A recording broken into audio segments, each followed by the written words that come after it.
नरेंद्र मोदी ने जब अपनी सरकार द्वारा एक बिल पेश किया इलेक्टोरल बॉन्ड का, तो सारी पार्टियों ने, लगभग सारे के सारे विपक्ष ने उसका विरोध किया। और क्यों विरोध किया? क्योंकि ये संविधान की जो अंतरात्मा है उसके खिलाफ था। इसमें यह प्रावधान था कि बड़े बड़े जो पूंजीपति हैं, जो इंडिविजुअल्स हैं, वो पॉलिटिकल पार्टीज को बड़ा बड़ा चंदा, बहुत बड़ा चंदा दे सकते हैं और नाम गुप्त रहेगा, किसी को नहीं पता चलने दिया जाएगा। जनता को बिल्कुल भी ना पता चले, हक न रहे उनको ये पता चलने का। आरटीआई इस पे काम नहीं करेगी, इलेक्शन कमीशन को नहीं पता चलेगा।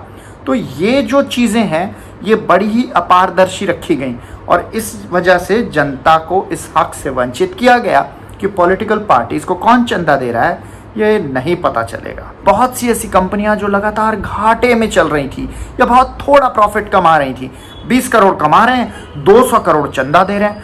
तो नरेंद्र मोदी ने एक सिस्टम बनाया जिसके थ्रू शेल कंपनीज के द्वारा काले धन को रूट करके वो सत्ताधारी पार्टियों को दिया जाए। संसद में ये बताया गया नरेंद्र मोदी सरकार द्वारा कि भाई इलेक्टोरल बॉन्ड ट्रेसेबल नहीं है, इलेक्टोरल बॉन्ड किसने खरीदे ये आप इलेक्टोरल बॉन्ड देख के नहीं पता कर सकते।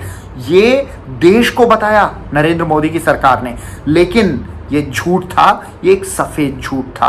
क्योंकि जो इलेक्टोरल बॉन्ड थे वो, अगर आप समझिए कि आपने 2 बॉन्ड खरीदे तो देखने में तो दोनों एक जैसे लगेंगे ऊपर से, लेकिन जब आप उसको लाइट में देखेंगे तो उस पर वाटर मार्क के रूप में यूनिक नंबर रहेगा उस पर।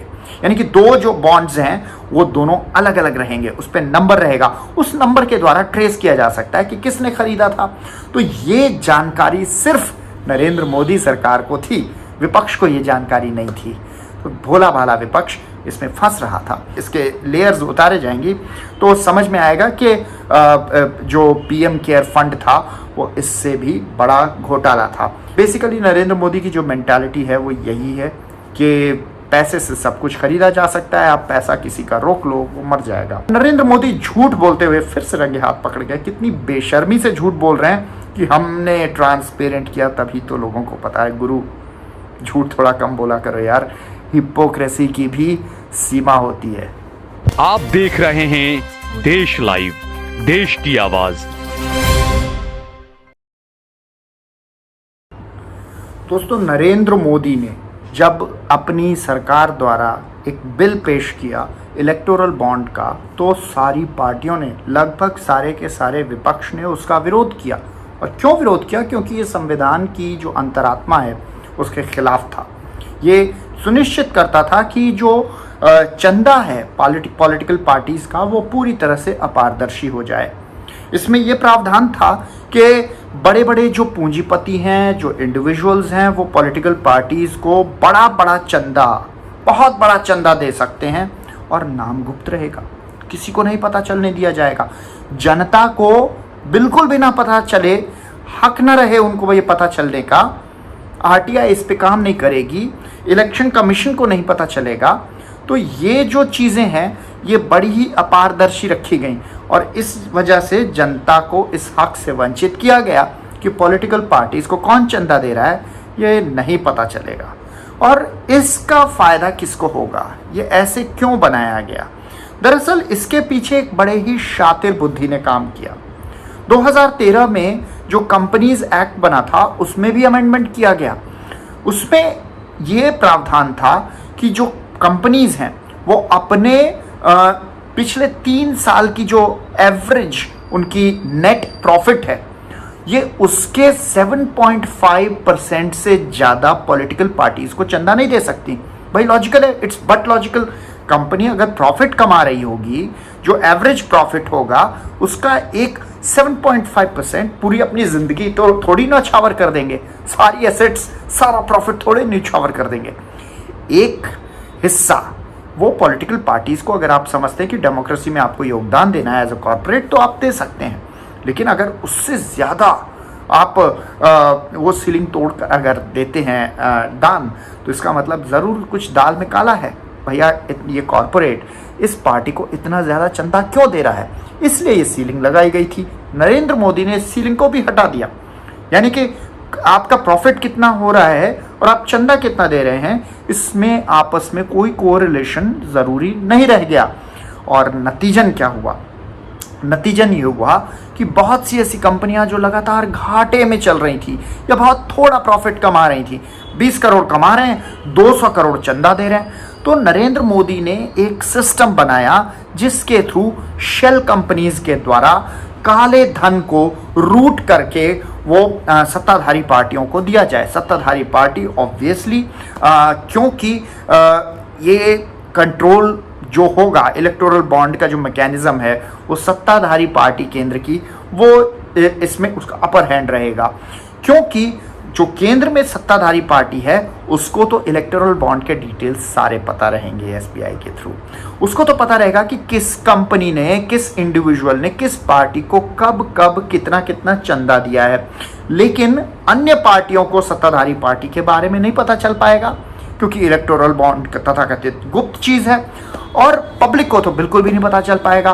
तो इस तरह से वो जो विपक्ष के डोनर्स हैं उन पर नजर रख सकती है और उनको प्रताड़ित किया जा सकता है, उनसे रिश्वत ली जा सकती है, उनका गला उमेटा जा सकता है, उनके खिलाफ छापे डाले जा सकते हैं, उनको बर्बाद किया जा सकता है। तो ये सारे काम सत्ताधारी पार्टी कर सकती है। विपक्ष को बिल्कुल, विपक्ष को सिर्फ उसको किसने पैसा दिया ये पता रहेगा, उसके अलावा कोई और जानकारी उसको नहीं होगी। यहाँ तक कि जदयू ने, जनता दल यूनाइटेड ने, तृणमूल कांग्रेस ने यहाँ तक डिस्क्लोज किया है, कहा है कि भाई जदयू ने कहा है 10 करोड़ रुपए के इलेक्टोरल बॉन्ड कोई आकर ऑफिस में दे गया, हमें पता नहीं। तो इतना मासूम पॉलिटिकल पार्टी दिख सकती है कि कोई भी आया 10 करोड़, मतलब उनको ये भी नहीं पता कि उनको चंदा किसने दिया है। तो ये तो निहायत ही बकवास किस्म का कानून बना दिया और उसको लीगलाइज कर दिया। जनता को जानने का हक नहीं, मेनली ये चीज़ इसमें सुनिश्चित की गई। बेसिकली ये क्यों किया गया? ये इसलिए किया गया कि जो किकबैक मिलता है, गवर्नमेंट के ठेकों में जो रिश्वत मिलती है, इन सबको सत्ताधारी पार्टी डकार सके इस ओपेक इलेक्टोरल बॉन्ड के सिस्टम द्वारा। और इसके अलावा विपक्ष का जो फंडिंग का सोर्स है वो पता किया जा सके, उस पर गिद्ध दृष्टि डाली जा सके और उसको डिस्ट्रॉय किया जा सके। क्यों? क्योंकि नरेंद्र मोदी कहते हैं कि उनके खून में व्यापार है। उनका कहना है कि मैं गुजरात से आता हूं, मैं धंधा समझता हूं, और उनकी ये भी मेंटालिटी है कि पैसा सब कुछ खरीद सकता है, पैसे से ही सब कुछ होता है। इसलिए वो हमेशा आप देखेंगे कि उनकी पॉलिटिक्स में पैसे का यूज बहुत ज्यादा रहा है और पैसे से वो हर चीज को खरीदने की इच्छा रखते हैं, चाहे वो विधायक हो, सरकार हो या इंसान का ज़मीर क्यों ना हो। और पैसे को उनका मानना है कि अगर फंड के सोर्सेज आप किसी के रोक दोगे तो वो आदमी, वो ऑर्गेनाइजेशन, वो विरोध, वो विपक्ष, वो जनता, वो कंपनी, सब बर्बाद हो जाएगा। तो वो हमेशा इकोनॉमिक पार्ट पे हिट करते हैं, किसी को पंगु बनाने के लिए। विपक्ष को भी उन्होंने 2019 में आपने देखा होगा, नोटबंदी के द्वारा उन्होंने विपक्ष को पंगु बनाने की पूरी चेष्टा की और सफल भी रहे।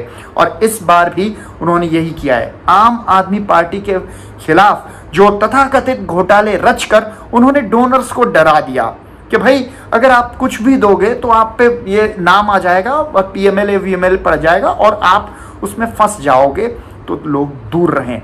बेसिकली ये फंडिंग सोर्सेज को ड्राई आउट करने की स्कीम रही। और इलेक्टोरल बॉन्ड में संसद में ये बताया गया नरेंद्र मोदी सरकार द्वारा कि भाई इलेक्टोरल बॉन्ड ट्रेसेबल नहीं है, इलेक्टोरल बॉन्ड किसने खरीदे ये आप इलेक्टोरल बॉन्ड देख के नहीं पता कर सकते। ये देश को बताया नरेंद्र मोदी की सरकार ने, लेकिन ये झूठ था, ये एक सफेद झूठ था। क्योंकि जो इलेक्टोरल बॉन्ड थे वो, अगर आप समझिए कि आपने 2 बॉन्ड खरीदे तो देखने में तो दोनों एक जैसे लगेंगे ऊपर से, लेकिन जब आप उसको लाइट में देखेंगे तो उस पर वाटर मार्क के रूप में यूनिक नंबर रहेगा उस पर। यानी कि 2 जो बॉन्ड्स हैं वो दोनों अलग अलग रहेंगे, उस पर नंबर रहेगा, उस नंबर के द्वारा ट्रेस किया जा सकता है कि किसने खरीदा था।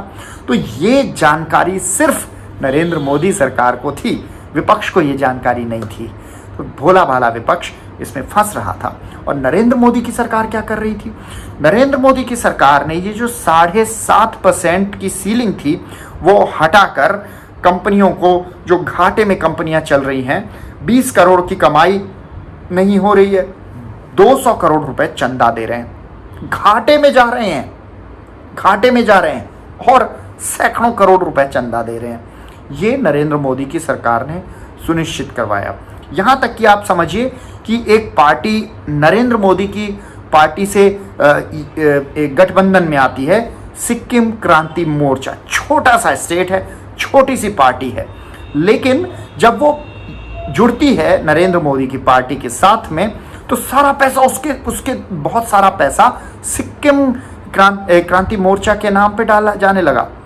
तो देखिए किस तरह से रूट किया जा रहा था। हालांकि this was not the only way BJP was getting the money for their funds, this was actually peanuts. अभी अगर बहुत ज़्यादा छिलके उतारे जाएंगे, छिलके इसके लेयर्स उतारे जाएंगी तो समझ में आएगा कि जो पीएम केयर फंड था वो इससे भी बड़ा घोटाला था। बेसिकली इलेक्टोरल बॉन्ड, मेरा मानना है कि ये एक सिस्टम बनाया था ताकि गर्दन उमेठी जा सके और रिश्वत ली जा सके, पॉलिटिकल ओपोनेंट्स के फंड्स को ड्राई आउट किया जा सके। ये एक ऐसा सिस्टम बनाया था। और नरेंद्र मोदी का ये कहना कि हमने ये बनाया इसी वजह से लोग ट्रैक कर पा रहे हैं, उल्टे नरेंद्र मोदी की सरकार ने कोर्ट में कहा है कि जनता को ये जानने का हक नहीं है। जब वो केस लड़ रहे थे कि इलेक्टोरल बॉन्ड के खिलाफ जो केस चल रहा था, सरकार अपने डिफेंस में कह रही है कि जनता को ये जानने का हक नहीं है कि political parties are being funded by whom, यानी कि वो जनता को नहीं जानने देना चाहते थे। लेकिन अब वही नरेंद्र मोदी चुनाव नजदीक आते, इलेक्टोरल बॉन्ड का भांडा बुरी तरह से फूटने के बाद, हर जगह थू थू होने के बाद, रंगे हाथों भ्रष्टाचार करते हुए पकड़े जाने के बाद कहते हैं कि हमने बनाया तभी तो लोग जान पा रहे हैं कि कौन किसको दे रहा है, पहले कौन जानता था। आपने सरकार ये अरेंजमेंट बनाया, पहले जो चंदा था वो 7.5% से ज़्यादा दे नहीं सकता था कोई, यानी कि एक सीलिंग थी। अनाप शनाप कभी ऐसे पहले नहीं होता था कि 0% प्रॉफिट वाली, 0 रुपीज़ प्रॉफिट वाली या घाटे में सैकड़ों करोड़ रुपए घाटे में जाने वाली कंपनी वो सैकड़ों करोड़ रुपया चंदा दे किसी पॉलिटिकल पार्टी को, स्पेशली सत्ताधारी पार्टी को। पहले ये नहीं पॉसिबल था, ये आपने पॉसिबल कराया। तो जो एक सामान्य जानकारी सामने आ ही रही है कि किस तरह से रेड पड़ती है, फिर कंपनी चंदा देती है, रेड पड़ती है, फिर कंपनी चंदा देती है, ईडी का नोटिस जाता है, चंदा देती है, सीबीआई का छापा पड़ता है, चंदा देती है, ठेका मिलता है, चंदा देती है। लगातार ये पूरी की पूरी सीरीज इसमें आ रही है। और उसके अलावा सरकारी गवाह विपक्ष के खिलाफ कोई बनता है तो वो चंदा देता है, उसका केस माफ़ हो जाता है, चंदा देता है। ये सारे चंदे भारतीय जनता पार्टी के गले में आ रहे थे।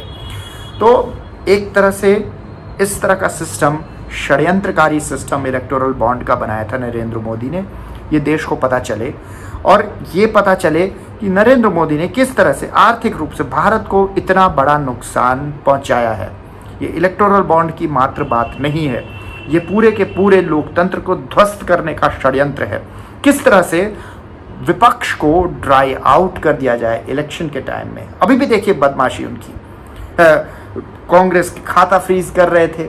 पिछले बार 2019 में उन्होंने नोटबंद, जो 19 के चुनावों से पहले, यूपी चुनावों से पहले उन्होंने नोटबंदी कर दी थी और नोटबंदी के द्वारा ये इन्होंने काफ़ी फंड्स को ड्राई आउट किया था। तो बेसिकली नरेंद्र मोदी की जो मेंटालिटी है वो यही है कि पैसे से सब कुछ खरीदा जा सकता है, आप पैसा किसी का रोक लो वो मर जाएगा। तो इस चीज़ को बहुत गलत तरीके से बड़ी लच्छेदार, बड़ी चाशनी में लिपटी हुई बातें बताकर हमने ये किया, हमने वो किया, उन सब में नहीं पड़ना है देश को। और नरेंद्र मोदी झूठ बोलते हुए फिर से रंगे हाथ पकड़ गए। कितनी बेशर्मी से झूठ बोल रहे हैं कि हमने ट्रांसपेरेंट किया तभी तो लोगों को पता है। गुरु, झूठ थोड़ा कम बोला करो यार, हिपोक्रेसी की भी सीमा होती है।